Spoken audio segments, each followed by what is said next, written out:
ನಮಸ್ಕಾರ ಸ್ನೇಹಿತರೆ ಎಲ್ಲರಿಗೂ.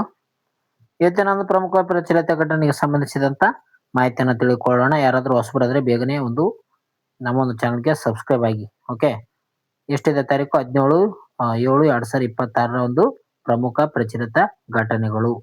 ಹಾಗಾದ್ರೆ ಬನ್ನಿ ಶುರು ಮಾಡೋಣ. ಮೊದಲನೇ ಒಂದು ವಿಷಯದ ಬಗ್ಗೆ ಹೋಗೋಣ. ಮೊದಲನೇ ಒಂದು ವಿಷಯಕ್ಕೆ ಸಂಬಂಧಿಸಿದಂತ ಒಂದು ಪ್ರಶ್ನೆಯನ್ನು ಕೊಟ್ಟಿದ್ದೀನಿ ನೋಡ್ರಿ. ಮೊದಲನೇದಾಗಿ ಬನ್ನಿ, ಪ್ರತಿ ವರ್ಷ ವಿಶ್ವ ಊರಗ ದಿನವನ್ನು ಯಾವಾಗ ಆಚರಿಸಲಾಗುತ್ತದೆ ಅಂತ ಕೊಟ್ಟಿದ್ದಾರೆ. ಊರಗ ದಿನ ಅಂದ್ರೆ ಊರಗ ಅಂದ್ರೇನು? ಹಾವು ಅಂತ ನಾವು ಕರಿತೀವಿ. ಹಾವು ಅಥವಾ ಸರ್ಪ ಅಂತ ಹೇಳ್ತಾರೆ ನೋಡ್ರಿ. ಇದರ ಒಂದು ದಿನವನ್ನಾಗಿ ವರ್ಷ ಯಾವ ದಿನವನ್ನಾಗಿ ಆಚರಣೆ ಮಾಡ್ತಾರೆ ಅಂತ ಕೊಟ್ಟಿದ್ದಾರೆ. ವರ್ಲ್ಡ್ ಸ್ನೇಕ್ ಡೇ ಯಾವಾಗ ಆಚರಿಸಲಾಗುತ್ತದೆ? ಇದಕ್ಕೆ ಸರಿಯಾದ ಉತ್ತರ ಜುಲೈ 16ನೇ ತಾರೀಕು ಆಚರಣೆ ಮಾಡ್ತಾರೆ ನೋಡ್ರಿ. ಪ್ರತಿ ವರ್ಷ ಈ ಒಂದು ಊರಗ ದಿನವನ್ನಾಗಿ ಆಚರಣೆ ಮಾಡ್ತಾರ. ಇದರ ಬಗ್ಗೆ ಮಾಹಿತಿ ನೋಡೋದಾದ್ರೆ, ಅವುಗಳ ಬಗ್ಗೆ ಇರುವಂತಹ ಒಂದು ತಪ್ಪು ಕಲ್ಪನೆಗಳನ್ನು ಹೋಗಲಾಡಿಸಲು ಈ ಒಂದು ದಿನವನ್ನು ಆಚರಣೆ ಮಾಡ್ತಾರೆ. ಜುಲೈ 16 ಏನಂದ್ರೆ ಊರಗ ದಿನವನ್ನಾಗಿ ಆಚರಣೆ ಮಾಡ್ತಾರೆ ನೋಡ್ರಿ. ಅಂದ್ರೆ ಹಾವಿನ ದಿನಾಚರಣೆಯನ್ನಾಗಿ ಮಾಡ್ತಾರ. ಅವುಗಳ ಪರಿಸರ ಸಮತೋಲನದಲ್ಲಿ ಪ್ರಮುಖ ಪಾತ್ರವನ್ನು ವಹಿಸ್ತಾರೆ ನೋಡ್ರಿ. ಇವು ರೈತ ಮಿತ್ರನಾಗಿದ್ದು ಕೀಟ ಮತ್ತು ಇಲೆಗಳ ಸಂಖ್ಯೆಯನ್ನು ನಿಯಂತ್ರಣ ಮಾಡ್ತವೆ. ಹಾವು ಈ ಒಂದು ದಿನವು ಅವುಗಳ ಒಂದು ಸಂರಕ್ಷಣೆ ಮತ್ತು ಜಾಗೃತಿಗಾಗಿ ಮೀಸಲಾದಂತ ಜಾಗತಿಕ ಅಭಿಯಾನ ಆಗಿದೆ ಅಂತ ಹೇಳ್ತೀವಿ. ಇದಕ್ಕೆ ಸಂಬಂಧಿಸಿದಂತ ಸ್ಟ್ರಾಟಜಿಯಲ್ಲಿ ಈ ಒಂದು ಸರೀಸೃಪಗಳ ಬಗ್ಗೆ ಮಾಹಿತಿಯನ್ನು ತಿಳಿದುಕೊಳ್ಳೋಣ. ನೋಡಿ ಸ್ನೇಹಿತರೆ, ಅಲ್ಲಿ ನ್ಯೂಸ್ ಅಲ್ಲಿ ಏನು ಕೊಟ್ಟಿತ್ತು? ಆ ಊರಗ ದಿನವನ್ನು ಏನಾಗಿತ್ತು ಅಂತಂದ್ರೆ ಜುಲೈ 16 ಅಂತ ನ್ಯೂಸ್ ಅಲ್ಲಿ ಕೊಟ್ಟಿತ್ತು. ಇದಕ್ಕೆ ಸಂಬಂಧಿಸಿದಂತ ನಾವೇನ್ ಮಾಡಿವಿ? ಸ್ಟ್ರಾಟಜಿಗೆ ಲಿಂಕ್ ಮಾಡಿವಿ ನೋಡಿ. ಇದು ಇಂಪಾರ್ಟೆಂಟ್. ಅಂದ್ರೆ ವಿಷಯನೂ ಕೂಡ ಹೇಳಿದಂಗಾಯ್ತು, ಜೊತೆಗೆ ಸ್ಟ್ರಾಟಜಿಗೆ ಅಂದ್ರೆ ಏನ್ ಕೇಳಬಹುದು ಇದಕ್ಕೆ ಸಂಬಂಧಿಸಿದಂತ ಮಾಹಿತಿ ಕೂಡ ಹಾಕಿದ್ದೀನಿ.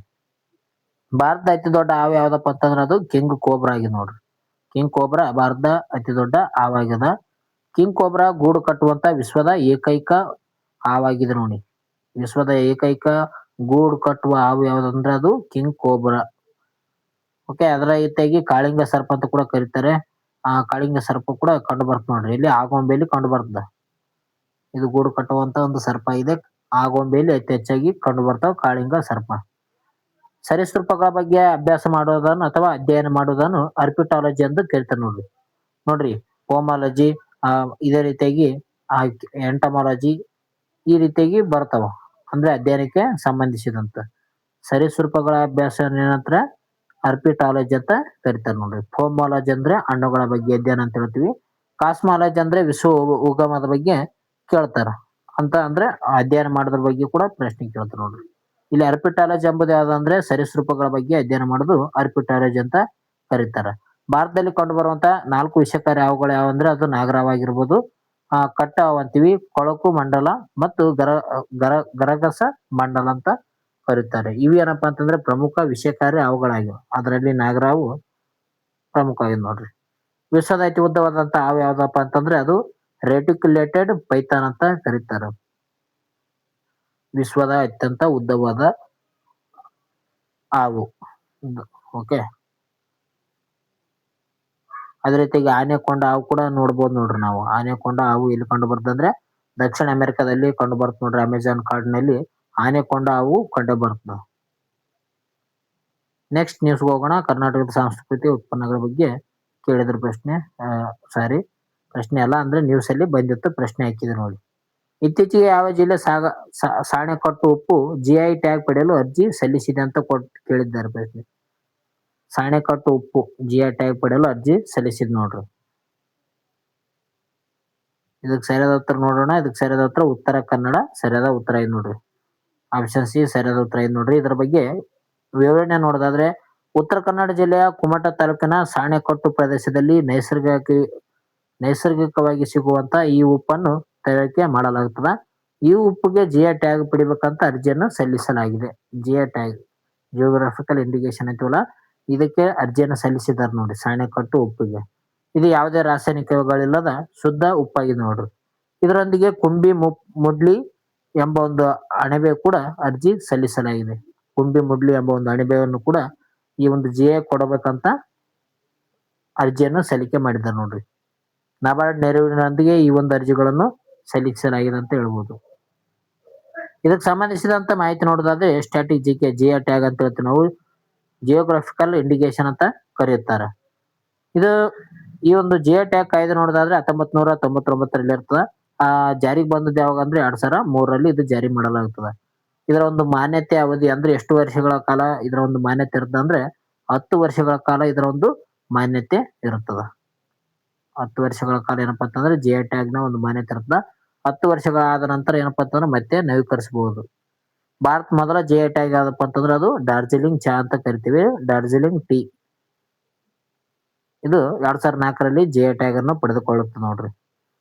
ನಂತರ ಕರ್ನಾಟಕದ ಪ್ರಮುಖ ಉತ್ಪನ್ನಗಳು ಯಾವಪ್ಪ ಅಂತಂದ್ರೆ ಮೈಸೂರು ರೇಷ್ಮೆ, ನಂಜನಗೂಡು ರಸಬಾಳೆ, ಸಿರಿಸಿ, ಸುಪಾರಿ ಅಂತ ನಾವು ಕರಿತೀವಲ್ಲ, ಇವು ಏನಪ್ಪಾ ಅಂತಂದ್ರೆ ಪ್ರಮುಖವಾದಂತ ಉತ್ಪನ್ನಗಳಾಗಿವೆ ನೋಡು ಕರ್ನಾಟಕದವು. ನೆಕ್ಸ್ಟ್ ನ್ಯೂಸ್ ಹೋಗೋಣ. ಶಿಕ್ಷಣ ಮತ್ತು ತಂತ್ರಜ್ಞಾನದ ಮೇಲೆ ನ್ಯೂಸ್ ಕೊಟ್ಟಿದ್ರು. ಎಐ ಮೂಲಕ ಉತ್ತರ ಪತ್ರಿಕೆ ಮೌಲ್ಯಮಾಪನ ಮಾಡಲು ಡಿಜಿ ಟ್ಯೂಟರ್ ಅಭಿವೃದ್ಧಿಪಡಿಸಿರುವಂತ ಸಂಸ್ಥೆ ಯಾವುದಂತ ಕೊಟ್ಟಿದ್ದಾರೆ. ಅಂದ್ರೆ ಆರ್ಟಿಫಿಷಿಯಲ್ ಇಂಟೆಲಿಜೆನ್ಸ್ ಅಂತೀವಲ್ಲ, ಆ ಒಂದು ಯಂತ್ರ ಮೂಲಕ ಉತ್ತರ ಪತ್ರಿಕೆಯನ್ನು ಮೌಲ್ಯಮಾಪನ ಮಾಡಲು ಡಿಜಿ ಟ್ಯೂಟರ್ ಅನ್ನು ಅಭಿವೃದ್ಧಿಪಡಿಸಿರುವಂತ ಒಂದು ಸಂಸ್ಥೆ ಯಾವುದಂತ ಕೊಟ್ಟಿದ್ದಾರೆ. ಇದಕ್ಕೆ ಸರಿಯಾದ ಉತ್ತರ ಐಐಟಿ ಧಾರವಾಡ ನೋಡ್ರಿ. ಐಐಟಿ ಧಾರವಾಡ ಏನ್ ಮಾಡಿದೆ ಅಂದ್ರೆ ಇತ್ತೀಚೆಗೆ ಎಐ ಮೂಲಕ ಉತ್ತರ ಪತ್ರಿಕೆಯನ್ನು ಮೌಲ್ಯಮಾಪನ ಮಾಡಲು ಡಿಜಿ ಟ್ಯೂಟರ್ ಅನ್ನು ಅಭಿವೃದ್ಧಿ ಪಡಿಸಿದ. ಓಕೆ, ಶಿಕ್ಷಕರ ಕೆಲಸದ ಒತ್ತಡವನ್ನು ಕಡಿಮೆ ಮಾಡಲು ಈ ಒಂದು ಎಐ ತಂತ್ರಜ್ಞಾನ ಪ್ರಮುಖವಾಗಿ ಬಳಕೆ ಆಗುತ್ತದೆ ಅಂತ ಹೇಳ್ಬೋದು. ಇದು ಕ್ಷಣಾರ್ಧದಲ್ಲಿ ಉತ್ತರ ಪತ್ರಿಕೆಗಳನ್ನು ನಿಖರವಾಗಿ ಮೌಲ್ಯಮಾಪನ ಮಾಡ್ತಾರೆ. ಇದನ್ನು ಪ್ರಾಯೋಗಿಕವಾಗಿ ಧಾರವಾಡ ಮತ್ತು ಬೆಳಗಾವಿ ಜಿಲ್ಲೆಯಲ್ಲಿ ಜಾರಿಗೆ ತರಲಾಗಿದೆ. ಯಾವ್ಯಾವ ಸ್ಥಳ ಅಂತ ನೆನಪಿನಲ್ಲಿ ಇಟ್ಕೋಬೇಕು. ಇದು ಬೆಳಗಾವಿ ಮತ್ತು ಧಾರವಾಡದಲ್ಲಿ ಜಾರಿ ಮಾಡಿದಾರೆ ನೋಡ್ರಿ ಈ ಒಂದು AI Twitter. Okay, DG Twitter ಅಂತ ಕರೀತಾರ. ಇದು ಉತ್ತರ ಪತ್ರಿಕೆಗಳ ಒಂದು ನಿಖರವಾಗಿ ಮೌಲ್ಯಮಾಪನ ಮಾಡ್ತದೆ. ಸುಮಾರು 5 ಕೋಟಿ ರೂಪಾಯಿಗಳ ಒಂದು ವೆಚ್ಚದಲ್ಲಿ ಈ ಒಂದು ಯೋಜನೆಯನ್ನು ರೂಪಿಸಲಾಗಿದೆ ನೋಡ್ರಿ. ಐಐಟಿ ಧಾರವಾಡನಲ್ಲಿ ಏನ್ ಮಾಡಿದ್ದಾರೆ, ಕಂಡಿಡಿದಾರೆ. ಈ ಒಂದು ಐಐಟಿಗಳ ಇತಿಹಾಸ ಬಗ್ಗೆ ತಿಳಿದುಕೊಳ್ಳೋಣ. ನೋಡಿ, ಸ್ಟ್ರಾಟಜಿಕಲಿ ಐಐಟಿ ಬಗ್ಗೆ ಮಾಹಿತಿಯನ್ನು ನೀಡ್ತಿದೀವಿ. ಐಐಟಿ ಓಕೆ, ಭಾರತ ಮೊದಲ ಐಐಟಿ ಯಾವ್ದಪ್ಪ ಅಂತಂದ್ರೆ ಐಐಟಿ ಖರಗ್ಪುರ ಇದು ನೋಡ್ರಿ. ಇದು 1951ರಲ್ಲಿ ಸ್ಥಾಪನೆ ಮಾಡ್ತಾರ ಐಐಟಿ ಖರಗ್ಪುರ್. ಸರ್ಕಾರ ಸಮಿತಿಯ ಶಿಫಾರಸಿನ ಮೇರೆಗೆ ಇವುಗಳನ್ನು ಸ್ಥಾಪಿಸಲಾಗ್ತದೆ ನೋಡ್ರಿ. ಕರ್ನಾಟಕದ ಏಕೈಕ ಐಐಟಿ ಯಾವ್ದಪ್ಪ ಅಂತಂದ್ರೆ ಅದು ಧಾರವಾಡ ಐಐಟಿ ಅಂತ ಕರಿತೀವಿ. ಇದು 2016ರಲ್ಲಿ ಆರಂಭ ಮಾಡ್ತಾರ. ಧಾರವಾಡ ಐಐಟಿ ಯಾವಾಗ ಸ್ಥಾಪನೆ ಅಂದ್ರೆ ಆರಂಭ ಮಾಡಿದಾರಪ್ಪ ಅಂತಂದ್ರೆ 2016ರಲ್ಲಿ ಧಾರವಾಡ ಐಐಟಿ ಸ್ಥಾಪನೆ ಆಗಿದೆ. ಪ್ರಸ್ತುತ ಭಾರತದಲ್ಲಿ ಎಷ್ಟಾವ ಅಂದ್ರೆ ಒಟ್ಟು 23 ಐಐಟಿಗಳು ಕಾರ್ಯನಿರ್ವಹಿಸುತ್ತಿವೆ ಅಂತ ಹೇಳ್ಬೋದು. ಭಾರತದಲ್ಲಿ ಎಷ್ಟಾವ ಅಂದ್ರೆ 23 ಐಐಟಿಗಳು ಕಂಡು ಬರ್ತವೆ. ವಿದೇಶದಲ್ಲಿ ತನ್ನ ಮೊದಲ ಕ್ಯಾಂಪಸ್ ಅನ್ನು ತೆರೆದಂತ ಒಂದು ಐಐಟಿ ಯಾವ್ದಪ್ಪ ಅಂತಂದ್ರೆ ಅದು ಐಐಟಿ ಮದ್ರಾಸ್. ಎಲ್ಲಿ ಅಂದ್ರೆ ಅದು ಯಾವ ದೇಶ ಅಂದ್ರೆ ತಾಂಜಾನಿಯಾ ದೇಶದಲ್ಲಿ ತನ್ನ ಮೊದಲ ಕ್ಯಾಂಪಸ್ ಅನ್ನು ತೆರೆದಂತ ಐಐಟಿ ಯಾವ್ದಂದ್ರೆ ಐಐಟಿ ಮದ್ರಾಸ್. ಇದು ಪ್ರಶ್ನೆ ಕೇಳಿರ್ಬೋದು ನೋಡ್ರಿ, ಒಂದ್ಸಲ ನೋಡ್ಕೊಂಡಂಗ ಆಗಿದೆ. ಓಕೆ, ವಿದೇಶದಲ್ಲಿ ಕ್ಯಾಂಪಸ್ ಅನ್ನು ತೆರೆದಂತ ಐಐಟಿ ಯಾವ್ದಂದ್ರೆ ಅದು ಐಐಟಿ ಮದ್ರಾಸ್ ಪ್ರಮುಖವಾಗಿದೆ.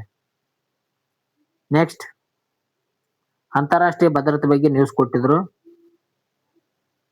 ಸಂಘರ್ಷ ಪೀಡಿತ ಸಮುದ್ರ ಪ್ರದೇಶಗಳಲ್ಲಿ ಭಾರತೀಯ ನಾವಿಕರ ಸಂರಕ್ಷಣೆಗಾಗಿ ಆರಂಭಿಸಲಾದ ಯೋಜನೆ ಯಾವುದಂತ ಕೊಟ್ಟಿದ್ದಾರೆ. ಅಂದ್ರೆ ಸಂಘರ್ಷ ಪೀಡಿತ ಪ್ರದೇಶ, ಆ ಒಂದು ಪ್ರದೇಶದಲ್ಲಿ ಸಮುದ್ರ ಪ್ರದೇಶ ಇರುತ್ತೆ ನೋಡ್ರಿ, ಅಲ್ಲಿ ಭಾರತೀಯ ನಾವಿಕರ ರಕ್ಷಣೆಗಾಗಿ ಆರಂಭಿಸಲಾದ ಯೋಜನೆಯ ಹೆಸರೇನು? ಯೋಜನೆ ಮೇಲೆ ಎಕ್ಸಾಮ್ ನಲ್ಲಿ ಕೇಳ್ತಾ ಇದಾರೆ ಯೋಜನೆ ಮೇಲೆ. ಓಕೆ, ಅಂದ್ರೆ ಸಂಘರ್ಷ ಎಲ್ಲಿ ನಡೀತಿದೆ ಈಗ? ಹರ್ಮುಜ್ ಜಲಸಂಧಿ ಹತ್ರ ಸಂಘರ್ಷ ನಡೀತಿದೆ. ಅಂತ ಒಂದು ಸ್ಥಳದಲ್ಲಿ ಭಾರತೀಯ ನಾವಿಕರ ಒಂದು ರಕ್ಷಣೆ ನೀಡಬೇಕಲ್ಲ, ಅದಕ್ಕಾಗಿ ಹೊಸ ಯೋಜನೆಯನ್ನು ತಂದಿದೆ. ಈ ಒಂದು ಯೋಜನೆ ಹೆಸರೇನಂತ ಕೊಟ್ಟಿದ್ದಾರೆ. ಇದಕ್ಕೆ ಸರಿಯಾದ ಉತ್ತರ ಆಪ್ಷನ್ ಸಿ ನೋಡಿ, ಸಿಮ್ರೇರ್ ಫಸ್ಟ್ ಅಂತ ಕೊಡ್ತಾರೆ. ಸಿಮ್ರೇರ್ ಫಸ್ಟ್ ಈ ಒಂದು ಯೋಜನೆಯನ್ನು ತರಲಾಗಿದೆ.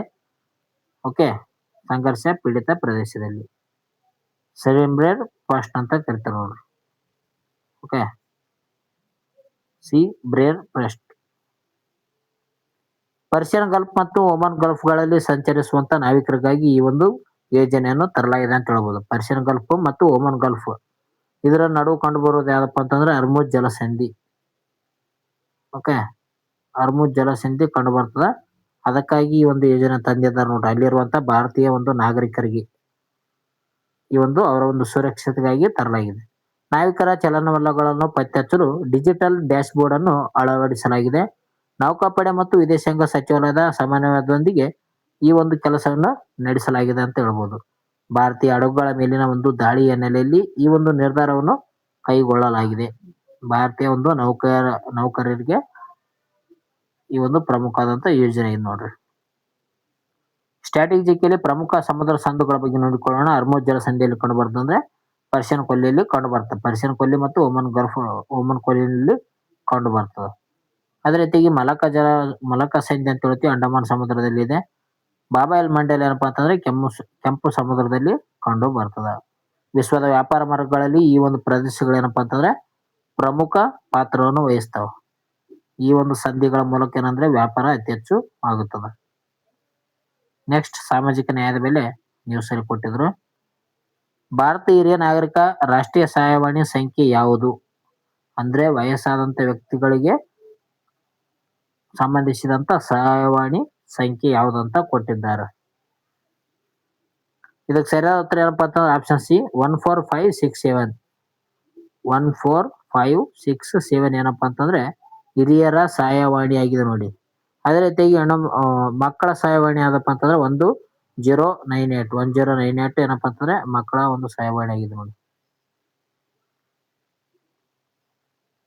ಇದು ದೇಶದ ಯಾವುದೇ ಭಾಗದಿಂದ ಕರೆ ಮಾಡಬಹುದಂತ ಟೋಲ್ ಫ್ರೀ ಸಂಖ್ಯೆ ಆಗಿದೆ ನೋಡ್ರಿ. 14567 8 ಇಲ್ಲ 7. ಓಕೆ, 14567 ಇದು ಹಿರಿಯರ ಸಂಖ್ಯೆ ಆಗಿದೆ ನೋಡಿ.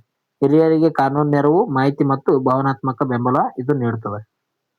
ಡಿಕ್ ದಿ ಪ್ಲೇಡ್ಜ್ ಅಭಿಯಾನದ ಮೂಲಕ ಜಾಗೃತಿ ಮೂಡಿಸುತ್ತಿದೆ ನೋಡಿ. ಇದು ಟೇಕ್ ದ ಪ್ಲೇಡ್ಜ್ ಅಂತ ಹೇಳ್ತೀವಿ ನಾವು. ಸಾಮಾಜಿಕ ನ್ಯಾಯ ಮತ್ತು ಸಬಲೀಕರಣ ಸಚಿವಾಲಯ ಇದನ್ನು ನಿರ್ವಹಿಸುತ್ತದೆ. ಯಾವ ಸಚಿವಾಲಯ ಅಂದ್ರೆ ಸಾಮಾಜಿಕ ನ್ಯಾಯ ಮತ್ತು ಸಬಲೀಕರಣ ಸಚಿವಾಲಯ. ಹಿರಿಯರ ಒಂದು ಸಂಖ್ಯೆ 14567 ಹಿರಿಯರ ಒಂದು ಸಹಾಯವಾಣಿ ಸಂಖ್ಯೆ ಇದೆ. ಇದಕ್ಕೆ ಸಂಬಂಧಿಸಿದಂತ ಸಂವಿಧಾನದ ವಿಧಿಗಳು ನೋಡ್ರಿ. ಸ್ಟ್ರಾಟಜಿಕಲ್ಲಿ ಏನಂದ್ರೆ ಹಿರಿಯರಿಗೆ ಸಂಬಂಧಿಸಿದಂತ ಸಂವಿಧಾನದಲ್ಲಿರುವಂತ ಮಾಹಿತಿ ಇದೆ. 41ನೇ ವಿಧಿ ಏನಪ್ಪ ಅಂತಂದ್ರೆ ಹಿರಿಯರ ನಾಗರಿಕರಿಗೆ ಸಾರ್ವಜನಿಕ ನೆರವು ನೀಡಲು ಸರ್ಕಾರಕ್ಕೆ ಸೂಚಿಸ್ತದೆ. DPSP ಅಂದ್ರೆ ಡೈರೆಕ್ಟಿವ್ ಪ್ರಿನ್ಸಿಪಲ್ ಸ್ಟೇಟ್ ಪಾಲಿಸಿಯಲ್ಲಿ ಏನಪ್ಪಾ ಅಂತಂದ್ರೆ 41ನೇ ವಿಧಿ ಹೇಳ್ತದೆ ಹಿರಿಯ ಒಂದು ವ್ಯಕ್ತಿಗಳಿಗೆ ಸಾರ್ವಜನಿಕ ನೆರವು ನೀಡಬೇಕಂತ ಹೇಳ್ತದ ಸರ್ಕಾರಕ್ಕೆ. ವಿಶ್ವ ಹಿರಿಯರ ದಿನವನ್ನು ಯಾವಾಗ ಆಚರಣೆ ಮಾಡ್ತಾರಪ್ಪ ಅಂತಂದ್ರೆ ಅಕ್ಟೋಬರ್ 1ನೇ ತಾರೀಕು ವಿಶ್ವ ಹಿರಿಯ ನಾಗರಿಕರ ದಿನವನ್ನಾಗಿ ಆಚರಣೆ ಮಾಡ್ತಾರೆ. ಅದೇ ರೀತಿಯಾಗಿ ವಯೋಶ್ರೀ ಯೋಜನೆ ಹಿರಿಯರಿಗೆ ಭೌತಿಕ ಸಹಾಯಕ ಸಾಧನಗಳನ್ನು ವಿತರಿಸುವಂತ ಪ್ರಮುಖ ಯೋಜನೆ ಯಾದಂದ್ರೆ ವಯೋಶ್ರೀ ಯೋಜನೆ. Maintenance and welfare of parents and senior citizen act 2007ರಲ್ಲಿ ಇದನ್ನು ಜಾರಿ ಮಾಡಲಾಗುತ್ತದೆ. ನೋಡ್ರಿ, ವಯಸ್ಸಿಗೆ ಸಂಬಂಧಿಸಿದಂತ ಮಾಹಿತಿಯನ್ನು ಕೂಡ ತಿಳಿದುಕೊಂಡಿ ನೋಡ್ರಿ. ಓಕೆ, ಸಂವಿಧಾನದಲ್ಲಿ ಬರುವಂತ ಮಾಹಿತಿ ನೋಡಿ ಸ್ನೇಹಿತರೆ. ಈ ಒಂದು ವಿಡಿಯೋ ಇಷ್ಟ ಆಯ್ತು ಅಂದ್ರೆ ಲೈಕ್ ಮಾಡ್ರಿ, ಜೊತೆಗೆ ಹೊಸಬರಾದ್ರೆ ಸಬ್ಸ್ಕ್ರೈಬ್ ಆಗಿ ಕಮೆಂಟ್ ಹೋಗಿರಿ. ಓಕೆ, ನೆಕ್ಸ್ಟ್ ನ್ಯೂಸ್ ಬಂದಿತ್ತು ಆರೋಗ್ಯ ಮತ್ತು ಆಯುರ್ವೇದದ ಬಗ್ಗೆ ನ್ಯೂಸ್ ಬಂದಿತ್ತು. ಸುರುಸುತ್ತಮ್ 2026ರ ಅಂತಾರಾಷ್ಟ್ರೀಯ ವಿಚಾರ ಸಂಕಿರಣ ಎಲ್ಲಿ ನಡೆಯಿತು ಅಂತ ಕೊಟ್ಟಿದ್ದಾರೆ. ಓಕೆ, ಸುರುಸುತ್ತಮ್ ವಿಚಾರ ಸಂಕಿರಣ ಎಲ್ಲಿ ನಡೆದದ ನೀವು ನೋಡ್ಬೋದು. ಈ ಒಂದು ಹೆಸರು ಕೇಳಿಕೊಂಡಿದ್ರೆ ಅದು ಕೂಡ ಇತಿಹಾಸದಲ್ಲಿ ಕಂಡು ಬರ್ತದೆ ಸುರುಸುತ್ತಮ್. ಇದಕ್ಕೆ ಸರಿಯಾದ ಉತ್ತರ ಏನಪ್ಪಾ ಅಂತಂದ್ರೆ ನವದೆಹಲಿ ನೋಡ್ರಿ. ಆಪ್ಷನ್ಸ್ ಬಿ ಸರಿಯಾದ ಉತ್ತರ ಇದೆ. ನವದೆಹಲಿಯಲ್ಲಿ ಈ ಒಂದು ಸಂಕಿರಣವನ್ನು ನಡೆಸಲಾಗಿದೆ. ಓಕೆ, ಇದರ ಬಗ್ಗೆ ಮಾಹಿತಿ ನೋಡೋದಾದ್ರೆ ಅಖಿಲ ಭಾರತ ಆಯುರ್ವೇದ ಸಂಸ್ಥೆಯಲ್ಲಿ ರಾಷ್ಟ್ರಪತಿ ದ್ರೌಪದಿ ಮುರ್ಮು ಅವರು ಉದ್ಘಾಟನೆ ಮಾಡಿದ್ದಾರೆ. ಸುಶ್ರುತ ಜಯಂತಿ ಅಂಗವಾಗಿ ಈ ಒಂದು ಕಾರ್ಯಕ್ರಮವನ್ನು ಆಯೋಜಿಸಲಾಗಿತ್ತು ನೋಡ್ರಿ. ನವದೆಹಲಿಯಲ್ಲಿ ಆಯೋಜಿಸಲಾಗಿದೆ ಈ ಒಂದು ಸುಶ್ರುತ ಕಾರ್ಯಕ್ರಮ. ಇದು ಆಯುರ್ವೇದ ಶಸ್ತ್ರಚಿಕಿತ್ಸೆ ಬಗ್ಗೆ ಜಾಗೃತಿ ಮೂಡಿಸುವಂತ ಉದ್ದೇಶವನ್ನು ಹೊಂದಿದೆ ಅಂತ ಹೇಳ್ಬೋದು. ಆಯುರ್ವೇದ ಬಗ್ಗೆ ಜಾಗೃತಿ ಮೂಡಿಸಲು ನೋಡ್ರಿ ಈ ಒಂದು ಸುಶ್ರುತ ಜಯಂತಿ ಮಾಡಿದ್ದಾರೆ. ಓಕೆ, ಅವರ ಒಂದು ಸುಶ್ರುತನ ಒಂದು ಜಯಂತಿ ಇತ್ತು, ಅದಕ್ಕಾಗಿ ಈ ಒಂದು ಕಾರ್ಯಕ್ರಮ ಮಾಡಿದ್ರು. ಆಯುರ್ವೇದ ಕ್ಷೇತ್ರದಲ್ಲಿ ಮಹಿಳಾ ಪದವೀಧರರ ವೃತ್ತಿ ಜೀವನ ಎಂಬ ಒಂದು ವರದಿಯನ್ನು ಬಿಡುಗಡೆ ಮಾಡಲಾಯಿತು ನೋಡ್ರಿ. ಸ್ಟ್ರಾಟಜಿಕಲಿ ಶಸ್ತ್ರಚಿಕಿತ್ಸೆಗೆ ಸಂಬಂಧಿಸಿದಂತ ಮಾಹಿತಿ ನೋಡಿಕೊಳ್ಳೋಣ ಅಥವಾ ವ್ಯಕ್ತಿಗಳ ಬಗ್ಗೆ ಕೂಡ ನೋಡಿಕೊಳ್ಳೋಣ. ಶಸ್ತ್ರಚಿಕಿತ್ಸೆಯ ಪಿತಾಮಹ ಎಂದು ಯಾರಿಗೆ ಕರಿತಾರ? ಸುಶ್ರುತನಿಗೆ ಕರಿತಾರ ನೋಡ್ರಿ. ಓಕೆ, ಸುಶ್ರುತ ಏನಪ್ಪಾ ಅಂತಂದ್ರೆ ಇವರನ್ನು ವಿಶ್ವದ ಶಸ್ತ್ರಚಿಕಿತ್ಸೆಯ ಪಿತಾಮಹ ಎಂದು ಕರೆಯಲಾಗುತ್ತದೆ. ಇದು ಇಂಪಾರ್ಟೆಂಟ್. ಇದು ಇತಿಹಾಸದಲ್ಲಿ ಬರ್ತಾ ಇರ್ತಾರೆ ಸುಶ್ರುತ. ಇವನ ಪ್ರಮುಖ ಕೃತಿ ಯಾವ್ದಪ್ಪ ಅಂತಂದ್ರೆ ಸುಶ್ರುತ ಸಂಹಿತೆ. ಇದು ಕೂಡ ಕೇಳಿದ್ದಾರೆ. ಸುಶ್ರುತ ಸಂಹಿತೆ. ಪ್ಲಾಸ್ಟಿಕ್ ಸರ್ಜರಿ ಬಗ್ಗೆ ಇವರ ಒಂದು ಅಂದೇ ಮಾಹಿತಿಯನ್ನು ನೀಡಿರ್ತಾರೆ. ಪ್ಲಾಸ್ಟಿಕ್ ಸರ್ಜರಿ ಬಗ್ಗೆ ಮಾಹಿತಿಯನ್ನು ನೀಡಿದಂತ ವ್ಯಕ್ತಿ ಯಾರಪ್ಪ ಅಂತಂದ್ರೆ ಆತ ಸುಶ್ರುತ ಆಗಿರ್ತಾನೆ. ಆಯುಷ್ ಸಚಿವಾಲಯ ಇದನ್ನು ಬಿಡುಗಡೆ ಮಾಡಿದ್ದಾರೆ ನೋಡ್ರಿ. ಇದರ ಒಂದು ಸ್ಥಾಪನೆ ಯಾವಾಗಾಯ್ತು ಅಂದ್ರೆ 2014ರಲ್ಲಿ ಆಯುಷ್ ಸಚಿವಾಲಯ ಸ್ಥಾಪನೆ ಆಗಿದೆ. ಆಯುಷ್ ಅಂದ್ರೆ ಏನಪ್ಪಾ ಅಂತಂದ್ರೆ ಎ ಅಂದ್ರೆ ಆಯುರ್ವೇದ, ವಾಯ್ ಅಂದ್ರೆ ಯೋಗ, ಯು ಅಂದ್ರೆ ಯುನಾನಿ, ಎಸ್ ಅಂದ್ರೆ ಸಿದ್ಧ, ಎಚ್ ಅಂದ್ರೆ ಹೋಮಿಯೋಪತಿ ಅಂತ ಕರೀತಾರ. ಇವೇನಂದ್ರೆ ಆಯುಷ್ ಅಂತ ಕರೀತಾರ ನೋಡ್ರಿ. ಇದು ಆಯುಷ್ ಸಚಿವಾಲಯ ಸ್ಥಾಪನೆ ಆಗಿದೆ 2014ರಲ್ಲಿ. ನೋಡಿ ಸ್ನೇಹಿತರೆ, ನ್ಯೂಸ್ ಅಲ್ಲಿ ಬಂದಿತ್ತು, ಜೊತೆಗೆ ಇತಿಹಾಸದ ಬಗ್ಗೆ ಮಾಹಿತಿ ಪಡ್ಕೊಂಡಿವಿ, ಅಥವಾ ಸುಶ್ರುತನ ಬಗ್ಗೆ ಕೂಡ ತಿಳಿದುಕೊಂಡಿದೀವಿ. ನೆಕ್ಸ್ಟ್ ಬಂದಿದೆ ಪರಿಸರ ಸ್ನೇಹಿ ಸಾರಿಗೆ ಬಗ್ಗೆ ನ್ಯೂಸ್ ಅಲ್ಲಿ ಬಂದಿತ್ತ. ಎಲೆಕ್ಟ್ರಿಕ್ ವಾಹನಗಳ ಬಳಕೆಯನ್ನು ಉತ್ತೇಜಿಸಲು ಸರ್ಕಾರ ಜಾರಿಗೆ ತಂದಂತ ಹೊಸ ಯೋಜನೆ ಯಾವುದು?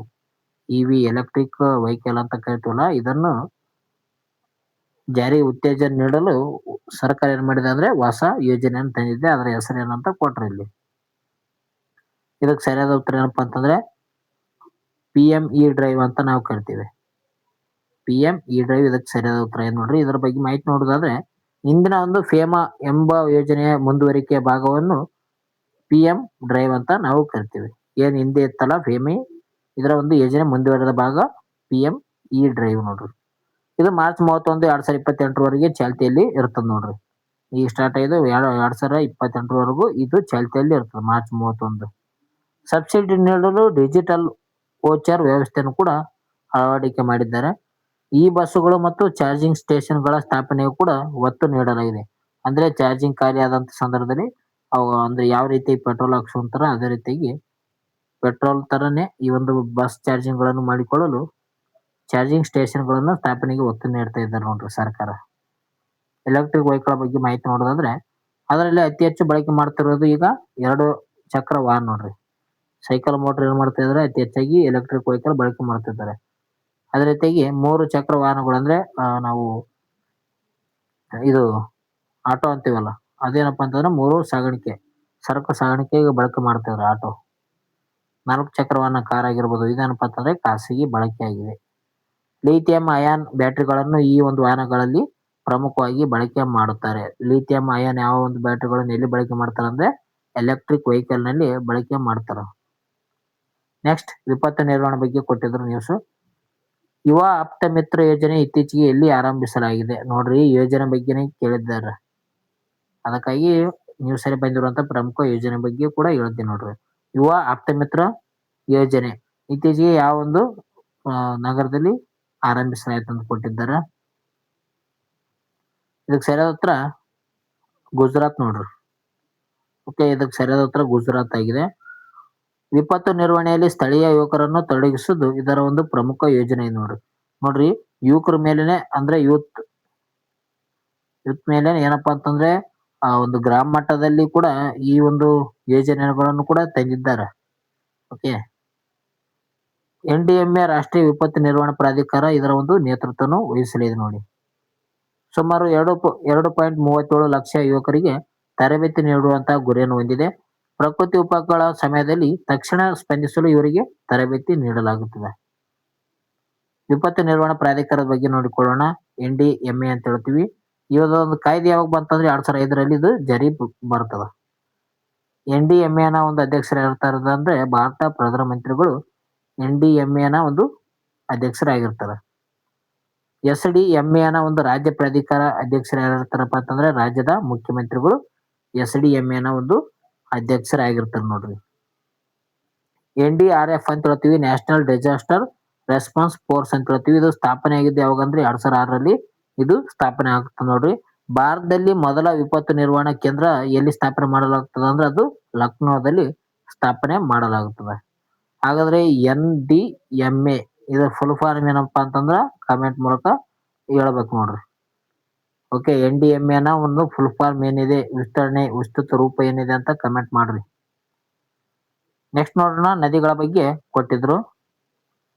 ವಿಶ್ವದ ಅತಿ ಸಂತೋಷದ ನಗರಗಳ ಪಟ್ಟಿಯಲ್ಲಿ 6ನೇ ಸ್ಥಾನ ಪಡೆದ ಭಾರತದ ನಗರ ಯಾವುದು ಅಂತ ಕೊಟ್ಟಿದ್ದಾರೆ.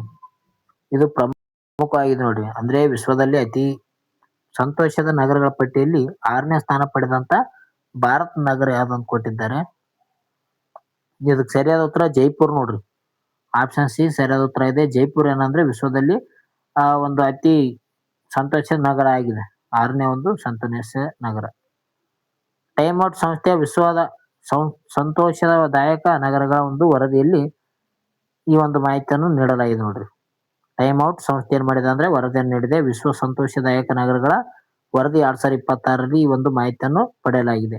ಮೊದಲ ಸ್ಥಾನ ಪಡೆದ ನಗರ ಯಾವ್ದಪ್ಪ ಅಂತಂದ್ರೆ ಅದು ಬಾತ್, ಇಂಗ್ಲೆಂಡ್ ನಲ್ಲಿ ಕಂಡು ಬರ್ತದೆ. ಜೈಪುರ ಟಾಪ್ 10 ಪಟ್ಟಿಯಲ್ಲಿರುವಂತಹ ಏಕೈಕ ಭಾರತೀಯ ನಗರವಾಗಿದೆ. ಎಷ್ಟನೇ ಸ್ಥಾನ ಪಡೆದುಕೊಂಡಿದೆ ಅಂದ್ರೆ 6ನೇ ಸ್ಥಾನವನ್ನು ಪಡೆದುಕೊಂಡಿದೆ ಜೈಪುರ್. ಸಂಸ್ಕೃತಿ, ಹಸಿರು ವಲಯ ಮತ್ತು ಸಮುದಾಯ ಬಾಂಧವ್ಯದ ಆಧಾರದ ಮೇಲೆ ಆಯ್ಕೆ ಮಾಡಲಾಗ್ತದೆ ನೋಡ್ರಿ. ಓಕೆ, ಇದು ಇಂಪಾರ್ಟೆಂಟ್ ಆಗ್ತದ.